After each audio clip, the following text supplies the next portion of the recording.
Bienvenidos a Radio Ambulante, soy Daniel Alarcón. Comenzamos hoy en la ciudad donde nací, Lima, Perú. Mandamos a nuestro productor, Eduardo García Peña, al centro, con un micrófono, para hablar con la gente sobre la gastronomía nacional. ¿Qué piensa usted de la comida peruana? Que es una de las más ricas del planeta.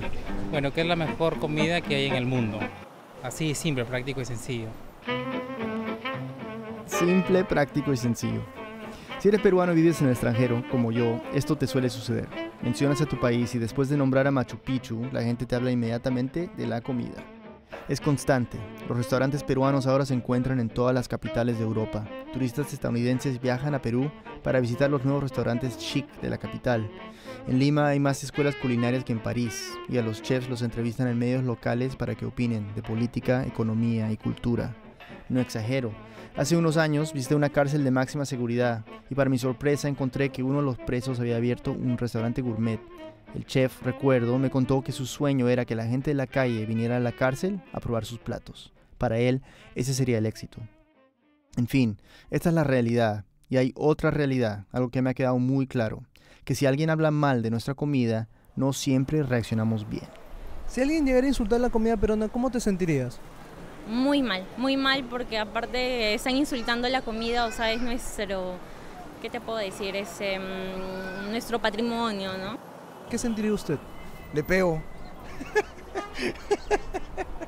Le pego. Le insulto, le pego. Y si es chileno, le pego y lo mato.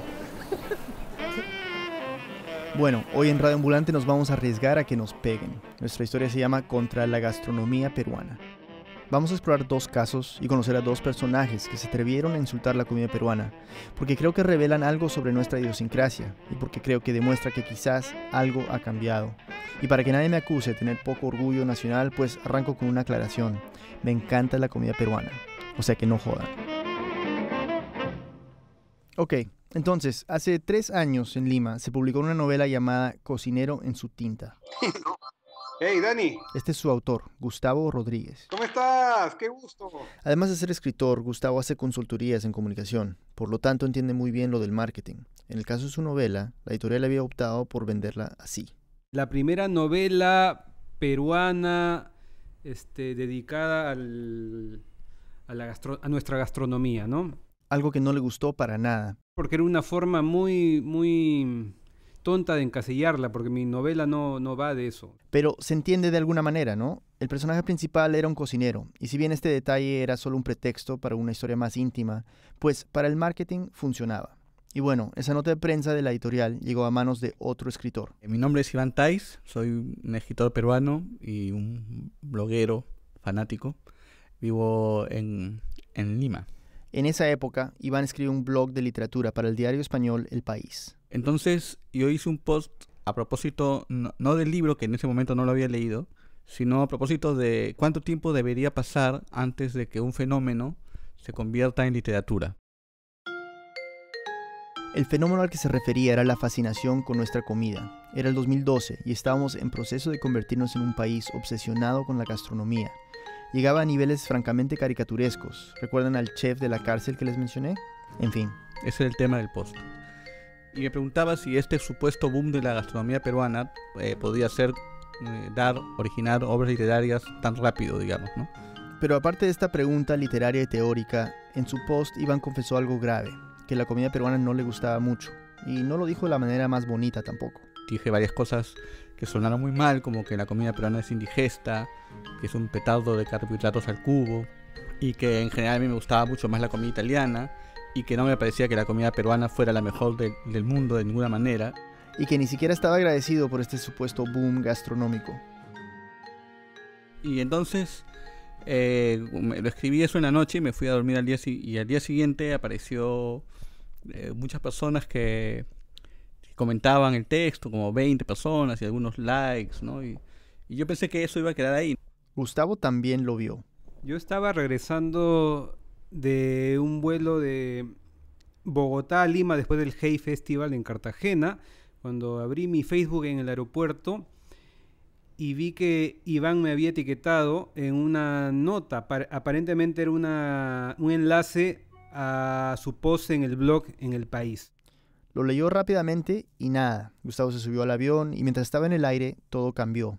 Un periódico limeño, El Comercio, publicó un enlace al blog con un titular alarmante. El escritor peruano dice que la gastronomía peruana es mala en España. O sea, ese es el momento en que empieza la historia verdadera, ¿no?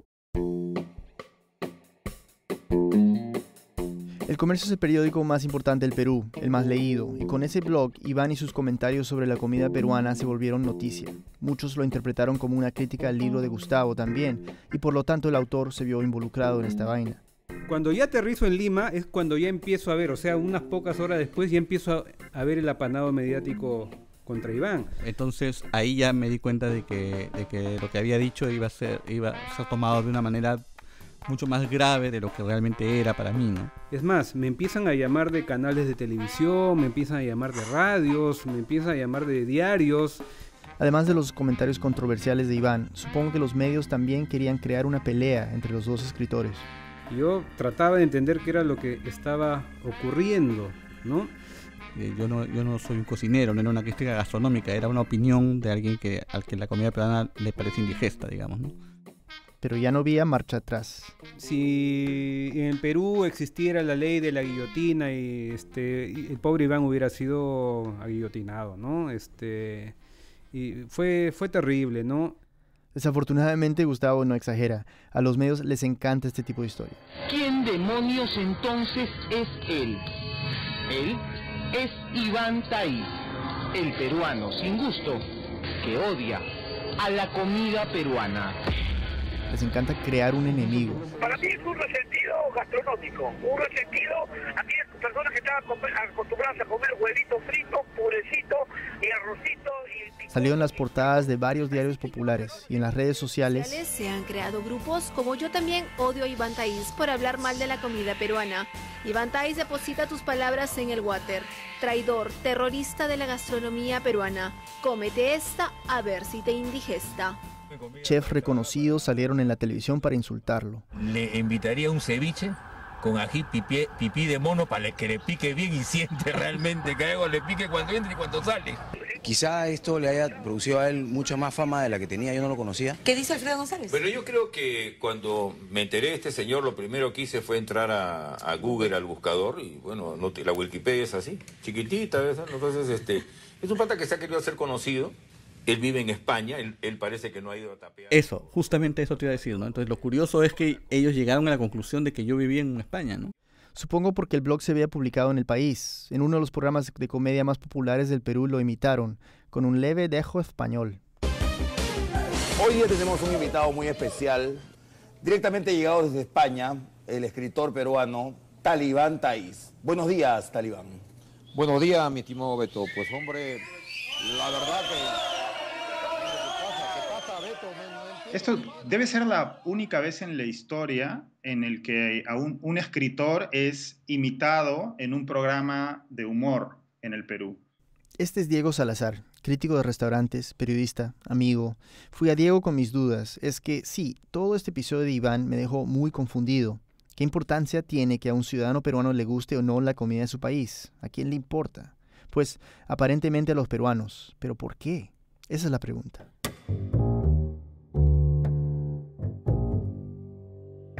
Medio bromeando, ¿no? Es muy sencillo, somos muy malos jugando al fútbol, ¿no?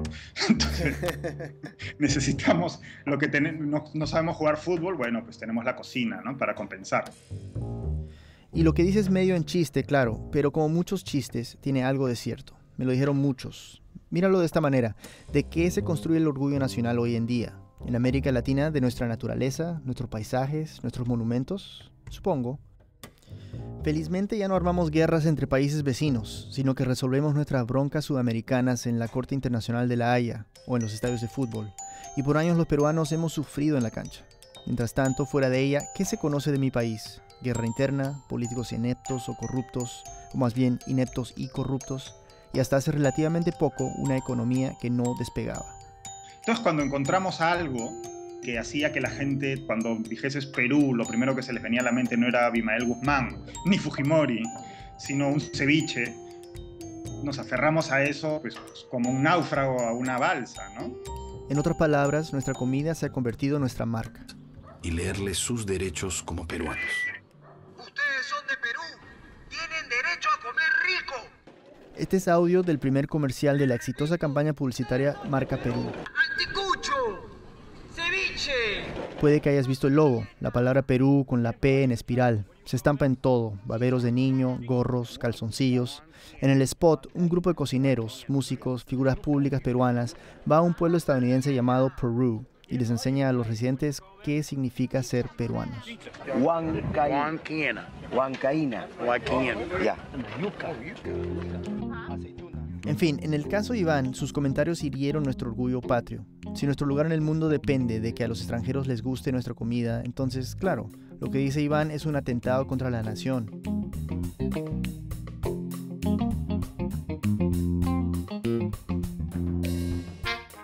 Le pregunté a Gustavo en qué momento sintió que este escándalo había tocado fondo. ¿Sabes cuándo? Cuando un cocinero acá, peruano, enarboló su cuchillo y dijo: ese hijo de puta, si lo veo, lo mato. Entonces terminó así, un mes de bulla, de bullying mediático, muchas entrevistas rechazadas por Iván, un par aceptadas por Gustavo, tratando de defender a Iván, teorías de conspiración soltadas por muchos, alegando que todo era un montaje, algo preparado entre los dos escritores para vender más libros, un escandalete más. Pero entonces pasaron un par de años y apareció este señor, mi tocayo, mi amigo Daniel Tittinger, o Tittinger. Oye, a veces digo Tittinger y a veces digo Tittinger, dependiendo mi estado de ánimo. No sé, realmente te lo juro que no sé cómo se pronuncia. Bueno, yo lo conozco como Tittinger. Somos amigos desde que trabajábamos juntos en la revista peruana Etiqueta Negra. Es cronista, editor y ahora dirige un diario deportivo y algunas revistas en Lima. En agosto del 2014 estaba terminando un libro, algo que me consta que no es nada fácil. Y como para romper la monotonía del trabajo... Y nada, uno a veces se para y hace flexiones, o prende la televisor, o entra al Facebook. Bueno, a mí se me ocurrió hacer una portada de un libro inventado. Buscó una imagen chistosa. Y encontré la de dos cuyes follando. Un cuy es, pues se dice guinea pig en inglés, cobaya, conejillo de India se dice en otros países, como un hámster grande. Es una mascota. Pero en Perú y en varios países andinos se come, delicioso dicho sea de paso. Bueno, y estos dos cuyes no solo estaban posicionados como en un acto sexual, sino que estaban... en una sartén. Fritos, cocinadísimos. Una imagen que le pareció perfecta para un libro que decidió titular Contra la gastronomía peruana. Y nada, Tittinger lo lanzó a las redes, a Twitter específicamente, y no pensó mucho más en el asunto. Pero... al rato entro al Twitter y veo que la cosa había explotado. Bueno, tampoco hay que exagerar, no estamos hablando de que fue tendencia mundial ni nada por el estilo, pero sí se estaba compartiendo bastante. Y dos cosas para notar, nadie parecía dudar de que el libro fuera verdadero, y a diferencia de lo que le pasó a Iván 2 años antes, a Tittinger todos se lo celebraron. Y recibía pues como elogios por ese acto tan suicida en un país como la política, la economía, el vecino, cómo se viste tu hermana, cómo maneja tu esposa, todo, en verdad, está permitido criticar todo, menos la comida. Todo esto a Tittinger le pareció divertidísimo. Y ahí viene lo raro, Daniel, porque como vi que tuve apoyo de mucha gente, como vi que la gente me decía, bien que critiques la comida peruana, sentí que había peruanos que estaban hartos. Hartos, según Tittinger, de la propaganda, de esa imagen falsa de un país donde todos comen rico, donde cada almuerzo es un espectáculo, hartos de nuevos restaurantes, de chefs que te venden el mismo plato que te hacía la abuela cada domingo, pero en una porción chiquita y a $50. Hemos hecho de los chefs nuestros ídolos. La gente se toma selfies con sus platos de comida, llegan los turistas solo a comer al Perú. Y según Tittinger, yo creo que la gente se empachó, mucho de comida en un país que se muere de hambre. Entonces, con ese espíritu crítico, Tittinger decidió seguir con su broma. Lo siguiente que hice fue dejar mi libro de verdad a un costado y empezar a crear este libro de mentira en pequeños capítulos en mi Facebook. Los posteaba como si fueran adelantos de su libro. Los escribía en su auto rumbo al trabajo, mientras estaba estancado en el tráfico horroroso de Lima. Los escribí en mi celular, Daniel. O sea, nadie puede escribir nada serio en su celular. En el primer capítulo de este supuesto libro, criticaba abiertamente a un chef peruano, inventado, claro, que para estar más de moda, había, en vez de aderezar el cuy, lo que había creado era el anticucho de hámster, para empequeñecer y para afrancesar el cuy. ¿Te das cuenta? Y la gente me creyó. Es impresionante. La gente me decía, oye, te felicito por el libro, qué increíble, qué asco, yo no podría comer hámster, pero bueno. Ponía cosas cada vez más absurdas en su muro de Facebook. Con cada post asumía que la gente se iba a dar cuenta que todo era un chiste, pero nada. Y comenzaron a llegarme inbox, ¿no? De diarios de Chile, un país con los que tenemos ciertos conflictos idiotas, de España, de México y del mismo Perú, que querían publicar adelantos de mi libro.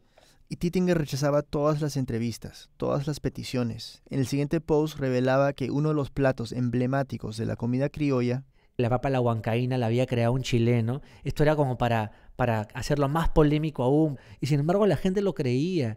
Y seguía. De ahí hice un elogio de la panza peruana. La barriga nacional que crece en estos tiempos de boom. Me seguían llegando consultas al inbox, a mi correo para pedirme adelantos.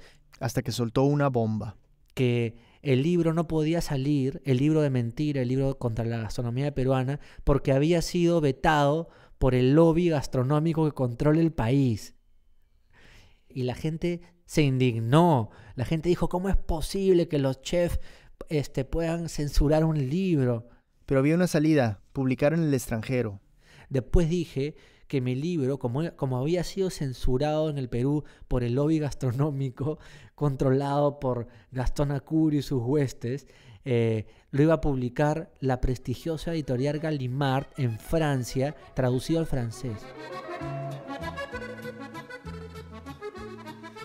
A ver, Gallimard, la misma editorial francesa que publica a Borges, Cortázar y Vargas Llosa, iba a publicar un libro cuya portada era 2 cuyes fritos en un acto sexual. ¿Ya? Eso lo dije, eso lo puse para que por fin se dieran cuenta que era ridículo, era una mentira y me dejaran vivir en paz y terminar mi libro de verdad. ¿Ya? Y sin embargo, me felicitaron por publicarlo en Francia y por tener el valor y el coraje de decirlo fuera de nuestras fronteras. Lo cual sorprende, ¿no? Iván dijo lo mismo, más o menos, en las páginas de un periódico español y casi le quitan la nacionalidad peruana. Ahora Titinger publicaba su libro falso en Europa y lo apoyan. Era momento de pedir la ayuda de los amigos. Este es, otra vez, Diego Salazar. Para mí era obvio que era una parodia. Luego me he dado cuenta que para mucha gente no lo era. Y yo me enteré en Facebook. Y de nuevo, Gustavo Rodríguez. Y de frente les peté, ¿no? Oye, nos estás hueveando, ¿no? Y me dijo, sí, cuñado, sí, pero tú no sabes, me acaban de llamar un periodista de España y otro de Chile y no sabes toda la bola que se ha formado. Gustavo y Diego se convertirían en cómplices de esta broma. Y fue en ese momento en que le dije, pucha, sigamos, ¿no? O sea, sigue. Y ahí él me pide que haga un prólogo falso. Mejor dicho, un prólogo real para un libro falso. Y lo hizo, y es lo mejor que ha escrito Diego en su vida. En el texto, Diego se imagina qué llevaría a un periodista como Titinger a cometer este acto suicida y atentar contra la maquinaria del boom gastronómico peruano. Su conclusión, odio. Así de simple, odio. Con ese odio, con esa bilis que escupe en estas páginas. Me psicoanalizó Diego en este prólogo. Pero así, un psicoanálisis freudiano. El cronista devenido en ensayista no está sino sacando a relucir una poco saludable envidia del pene. Y así acababa el prólogo. Entonces yo dije, bueno, ya, diciendo que esto es envidia del pene, ya nadie lo va a creer. Claro, en estas bromas siempre va increciendo el nivel de ridículo, ¿no? Y de absurdo. Y sin embargo la gente lo creyó. No solo le creyeron. Y de hecho había quien me insultaba en el muro de Daniel diciendo que yo no había entendido el libro que ellos no habían leído porque no existe. Entonces yo era como, puta, no puedo creer que la gente siga creyéndoselo cuando es cada vez más absurdo y más evidente que es una broma.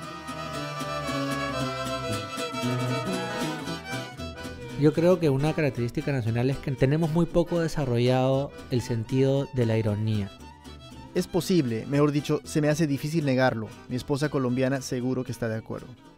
Pero bueno, ¿cómo terminar con una broma que se les iba a salir de las manos? Recordemos que Tittinger estaba a punto de acabar un libro de verdad, un libro que venía trabajando años, y su preocupación era la de cualquier escritor, que nadie lo leería.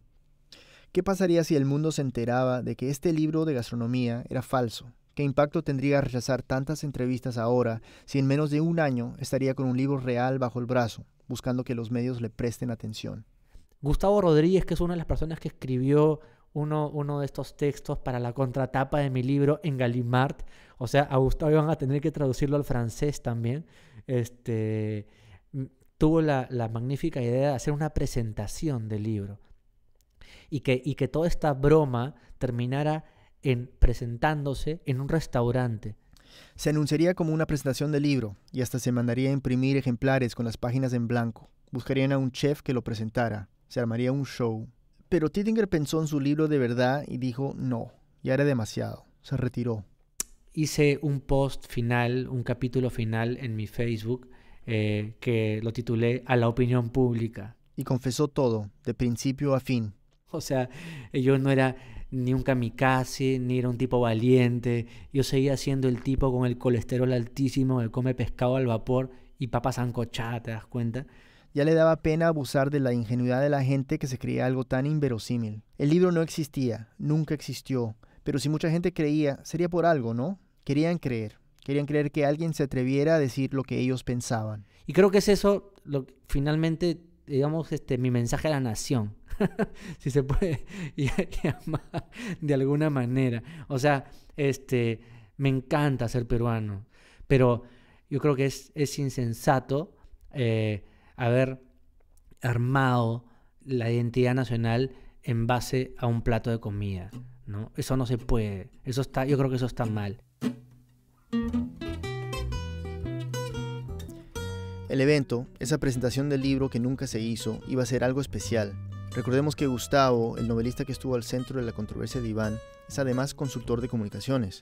Se imaginaba algo grande, un chiste cuyo eco nos obligaría a pensar sobre esta obsesión nacional. Le pregunté si le daba tristeza que nunca se hubiera hecho, que el chiste haya quedado trunco. Me dijo que no, pero hubiera sido el making of de lo que fue una broma que muestra cómo estamos como país con respecto a este tema, ¿no?